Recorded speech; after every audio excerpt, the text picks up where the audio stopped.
你脑中是不是有一个特别想跟人分享的故事，但是光用讲的好像没有那么精彩？又或者你是想要自己拍电影、自己做动画的追梦人，但是恐怖的预算压力让你无从下手，感到非常的挫折，到最后你就只能望而却步？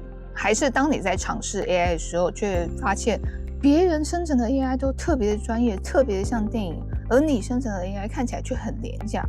不光如此，画面还没有连贯性，甚至营造不出你想要的氛围。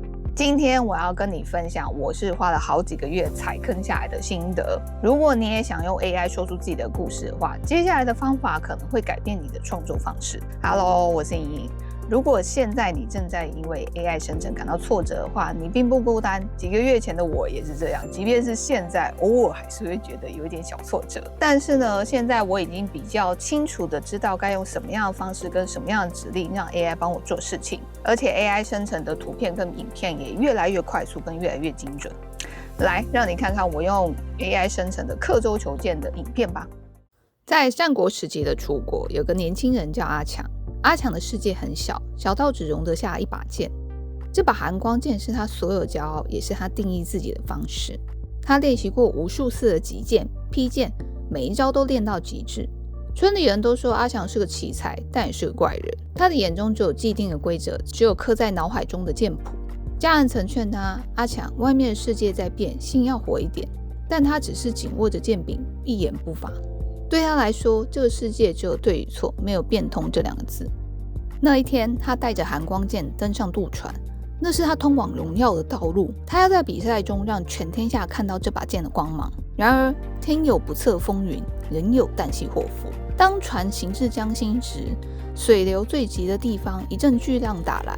阿强一个踉跄，那是他练剑多年来从未有过的失误。那道寒光在空中画出一道凄美的弧线，扑通一声掉入了无底的深渊。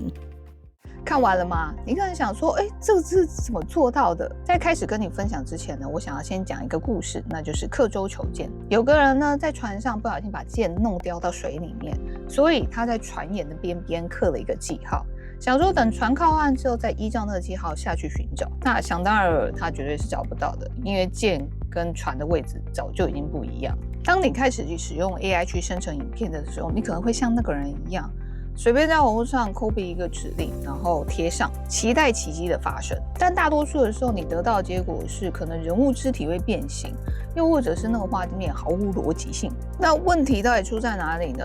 其实不是 AI 不够好，而是因为你还不懂这个河流的走向。就像那个人不知道船的移动会带来影响一样，如果你不知道电影画面的底层原理，跟你不知道 AI 生成的逻辑的话，你就只能一直在岸边徘徊，测试无效的指令。所以今天呢，我会带你看河流的第一层面貌。那这个系列总共会有3集，如果你感兴趣的话，欢迎订阅我频道，叫做莹莹陪你走。我的频道呢，不光分享我自己的创作过程，我也会研究那些白手起家的企业家，问自己一个问题：他们的思考方式怎么让一个独自前行的人能被看见，甚至能影响到别人？我知道我接下来要做的内容会跟我之前拍的那些影片完全不一样，因为我之前都是拍旅游，然后导览当地的历史人文风情。但是我后来思考了一下，我一直在思考我这个频道的定位该怎么样，然后我要做什么样的内容，然后大家才喜欢。但是我后来发现，就是你去揣测别人的想法，揣测观众的想法根本没有用，所以我决定先从我自己想要知道的事情开始。我现在也在创业的路上，所以我想说先去研究那些白手起家的创业者，例如说稻盛和夫，例如说马云，他们那些人到底怎么从一般人，然后渐渐的走到变成一个成功的企业家？他们的想法是什么？他们的逻辑是什么？他们用了什么样的方式来完成这件事情？所以我希望能从他们身上吸取到这些经验，然后应用在我自己身上。所以我接下来会拍的内容跟之前是完完全全的不一样。那之前透过旅行、旅游，然后人文导览而订阅我频道的人呢，其实也是对你们说一声抱歉。那我现在是直接转型成另外一种模式，就是完全不一样的内容。但是我觉得做创业这件事情呢，最好还是自己想要做、自己喜欢做为主。那如果我真的能帮助到别人，然后真的能影响到别人的话，我觉得就是后续的那些事情会再一步一步的对我自己进行修正。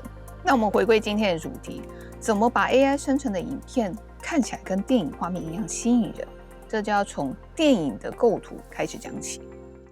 当你打开 Netflix 或 Disney Plus， 为什么有些画面让你看了就忘不了？为什么你眼睛总是会自动看向某个地方？答案是，这些都是精心设计的。就像厨师做菜会遵循食谱，电影人拍片也有一套自己的视觉食谱。而当你懂了这套食谱，你就知道该怎么喂给 AI 正确的指令。让我用最简单的方式带你看懂电影画面的4个核心秘密吧。秘密1：用点去抓住眼球，用留白去聚焦。你有没有发现，当你走进一间很大很空的房间，如果房间正中央站着一个人，你的眼睛会立刻被那个人吸引，这就是焦点的力量。但是如果所有的画面焦点都在正中央，那也太无聊了吧。所以电影人会用一种经典的技巧，叫做井字格游戏。想象画面有一个虚拟的井字线，他们不会只把主角放在正中央，而是会把主角放在4个交叉点中的其中一个。为什么这样比较好看呢？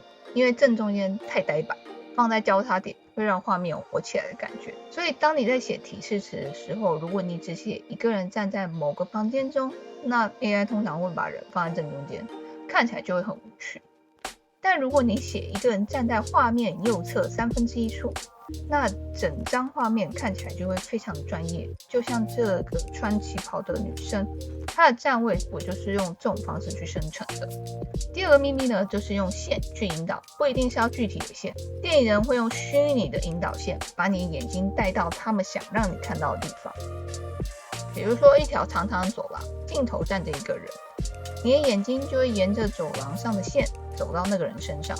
不同的线条会给人不同的感觉，就像不同的音乐会让你有不同的心情。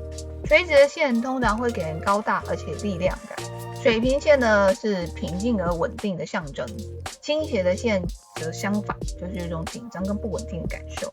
而弯曲的线呢是最接近自然的，所以带有优雅而柔和的感觉。让你们看看这几个案例。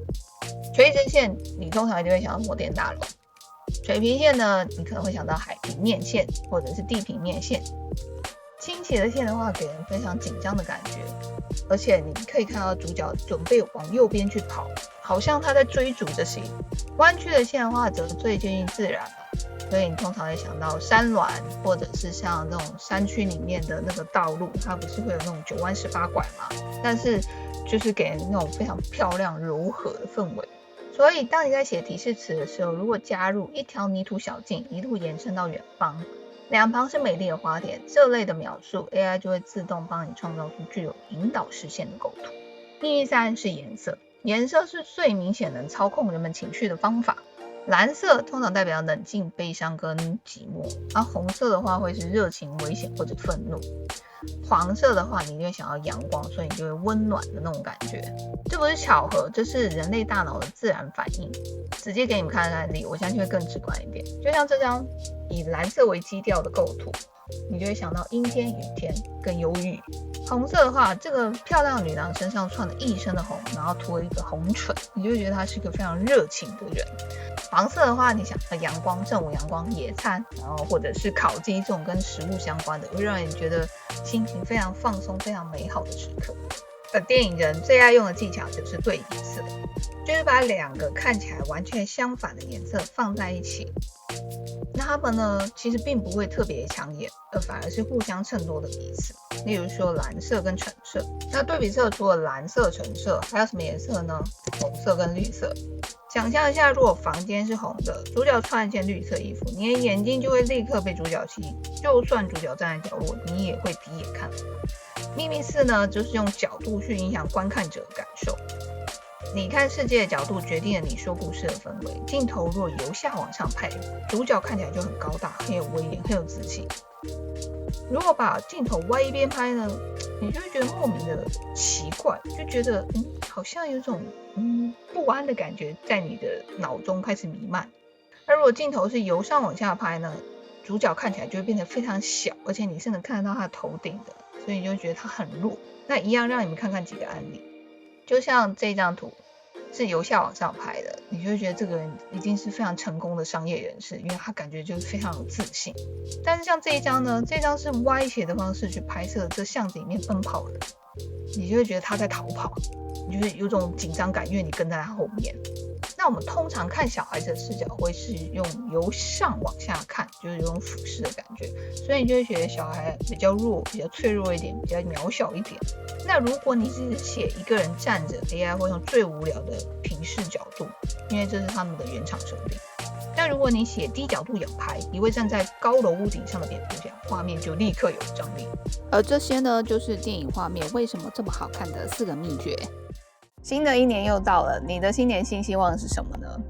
我的新年新希望是希望有一天能制作出一部由我写我拍的电影，然后说出我一直想要说的故事。那你呢？你的心中有什么特别想要跟人家分享的故事吗？可能是你长期以来一直梦到的场景，又或者是你脑中非常奇幻的想法，又或者是你对于这个世界的观察。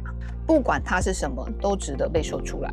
如果今天的内容对你有帮助的话，就请你帮我按个赞，顺便订阅我的频道吧。下一集我会说说如何把文字故事拆解成一张一张的图片，也就是所谓的分镜图。